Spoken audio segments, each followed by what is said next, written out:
Salut à toi, c'est Editia, expert franchiseur, franchisé, entrepreneur depuis 2009 et investisseur. Cette vidéo, je l'ai intitulée « La psychologie des grands entrepreneurs ». Bon, celui qui me regardera, j'espère qu'il se reconnaîtra. Bon, je peux le citer, hein, c'est Tami Cabage qui fait partie des gens que je suis beaucoup. J'apprécie beaucoup son énergie. J'ai même suivi une de ses grosses formations. Et donc voilà, en regardant une de ses vidéos qui parlait de la psychologie des grands traders, je me suis dit qu'il y avait quand même quelques passerelles et même pas mal de liens entre les deux, entre les traders et les dirigeants entrepreneurs. Et je me suis dit que j'allais faire une petite vidéo à ce sujet parce que je pense qu'il y a beaucoup de tips à te donner là-dessus.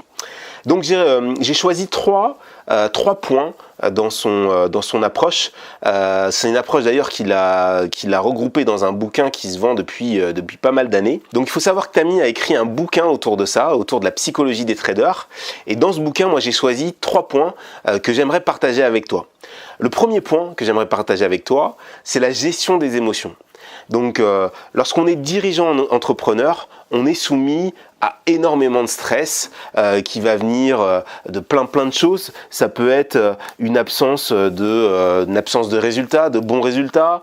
Ça peut être de la gestion de trésorerie qui se tend un petit peu, où effectivement on a des factures qui arrivent plus vite que ne rentrent les sous. Ça peut être du stress qui sera lié avec la gestion, qui sera lié à la relation avec des collaborateurs ou avec des partenaires. Si tu es dirigeant, entrepreneur, tu auras plein d'exemples à me donner, mais voilà un peu l'idée, c'est qu'on est souvent soumis à énormément de stress et du coup à énormément d'émotions.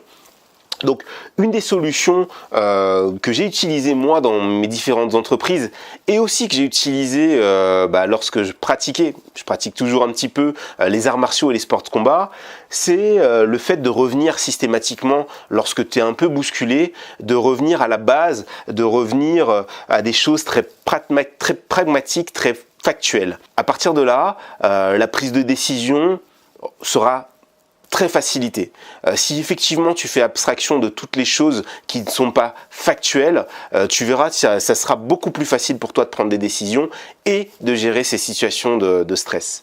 Le deuxième tip, c'est le deuxième point que Tami Cabage aborde dans son bouquin, c'est l'excès de confiance.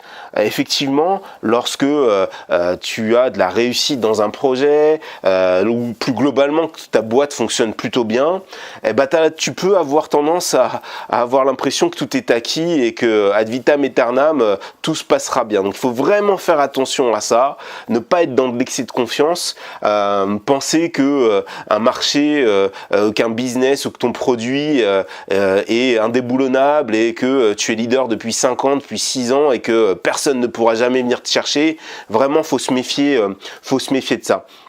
Donc bien sûr qu'il faut fêter les réussites. Moi, à titre personnel, j'ai mis du temps avant de réussir à fêter mes belles victoires.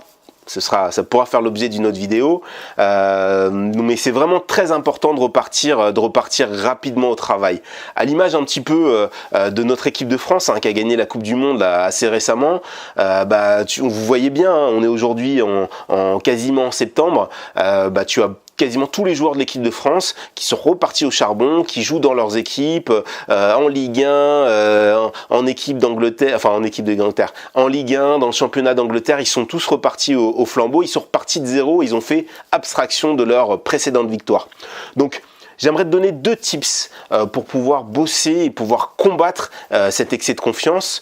Le premier, c'est malgré cette réussite, malgré une belle performance, est-ce que tous les objectifs ont été atteints? Sinon, si les objectifs n'ont pas été atteints, si par exemple tu as réussi à signer un client, mais au lieu de lui faire une signature, une vente, j'en sais rien, moi à 50 000 euros, tu as réussi qu'à lui signer que 40 000 euros de facture, il faut que tu te remettes en question. Il faut que tu ailles chercher le pourquoi. Pourquoi est-ce que tu n'as pas réussi à lui vendre plus? Est-ce que effectivement tu n'as pas fait de vente additionnelle? Est-ce que tu lui as proposé vraiment ce dont il avait besoin? Il faut vraiment te remettre en question. Même si c'est quand même une belle victoire, il faut réussir à te poser ces questions-là. Et à contrario, si jamais tu as réussi à atteindre tes objectifs, il faut peut-être que tu te poses déjà la question de quels sont tes prochains. Où est-ce que tu veux aller? Est-ce que effectivement ces 50 000 euros c'est déjà très bien, mais Est-ce que tu peux pas aller chercher d'autres objectifs un peu plus élevés? Le deuxième tip que je vais te donner concernant cet excès de confiance et cet excès de confiance dans la réussite, c'est est-ce que tu as respecté le cadre qui t'avait été donné? Tu as atteint tout. Reprenons cet exemple des 50 000 euros de vente. Est-ce que tu as respecté par exemple le budget qui t'avait été donné en termes de communication, en termes, j'en sais rien moi, en termes de moyens utilisés? Est-ce que tu as respecté ce cadre-là? Est-ce que tu as respecté les délais? Est-ce que ton client il a bien été livré en temps et en heure? Voilà, il faut te poser cette question du respect du cadre parce que si effectivement tu n'as pas respecté un cadre donné ou les valeurs de ton entreprise ou la vision ou une charte, il faut te remettre en question. La victoire que tu as réussi à obtenir, elle est peut-être pas si glorieuse, hein, entre guillemets. Et si oui, si effectivement tu avais respecté un cadre donné, on peut peut-être se poser la question de savoir si c'était pas trop confortable. Est-ce que tu avais pas trop de moyens pour réaliser cet objectif? Ou est-ce qu'effectivement c'était pas trop facile? Donc malgré une réussite, il faut quand même que tu te remettes en question parce que voilà, il faut repartir au charbon et on n'est jamais arrivé lorsqu'on entreprend et lorsqu'on dirige une entreprise. Le troisième tip que je voulais te donner, en tout cas le 13e point que je voulais aborder concernant cette approche de Tammy Cabage, c'est le comportement moutonnier. Donc Tammy, lui, l'aborde dans la bourse et dans le trading, mais le comportement moutonnier, on l'a aussi quand on est entrepreneur et dirigeant d'entreprise. L'exemple, il est assez simple. Il va être dans de la prise de décision. Lorsque tu diriges entrepreneur et que tu dois prendre une décision, est-ce que tu vas faire comme ce que font tous les autres dirigeants ou comme ce qui est tendance de faire, ou est-ce que tu vas prendre des décisions qui seront un peu plus alignées à ta vision, à tes valeurs, à toi? Ça peut être dans la posture. Est-ce qu'en tant que dirigeant d'entreprise, dirigeant entrepreneur, la posture veut qu'on soit bien rasé, qu'on soit en pantalon, en costard cravate, ou effectivement tu vas être aligné un peu comme moi, aligné dans tes baskets, où effectivement il faut effectivement que tu respectes la chemise, le costard cravate et une posture qui sera un petit peu moins décontractée. Ça peut être dans la création de business. Moi, j'ai en tant qu'entrepreneur, comme beaucoup, d'ailleurs comme toi, hein, ça doit être ton cas, souvent beaucoup d'idées de business, et quand j'en parle à la plupart de mon entourage ou des gens de mon entourage, on me regarde avec des yeux comme ça. Bon, t'es sûr, c'est pas tendance, c'est contre-courant. Est-ce qu'il faut que je suive le courant, ou est-ce qu'il faut qu'effectivement que je tente de nouvelles aventures et de nouveaux business? Donc c'est vraiment important de ne pas avoir ce comportement moutonnier.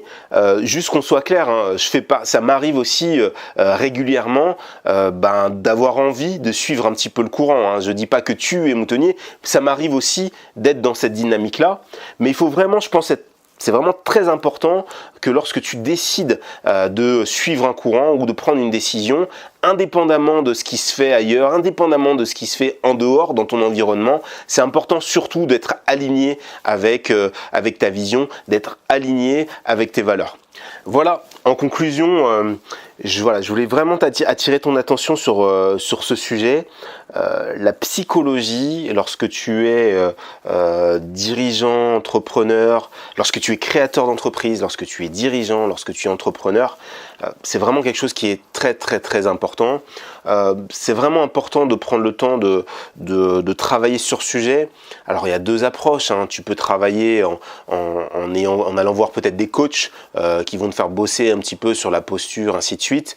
Mais il y a aussi des vraies techniques, hein, pour un peu pallier et pour combattre un peu tous ces sujets qui pourraient être un peu sensibles. Donc je suis vraiment à ta disposition si jamais tu veux en parler un peu plus. N'hésite pas à mettre tout ça dans les commentaires et je rebondirai. Ou tu peux aussi aller sur mon site internet sur lequel j'ai plein d'articles qui vont parler de tous ces sujets, de la psychologie du dirigeant d'entreprise. Et puis enfin, Tammy, si tu regardes cette vidéo, tu as un nouveau titre pour ton nouveau bouquin. N'hésite pas à m'en parler et puis on verra ensemble, hein, pour les royalties, hein. Allez, je vous dis à très vite et je vous invite à liker, partager un maximum cette vidéo et ma page. Ciao, ciao!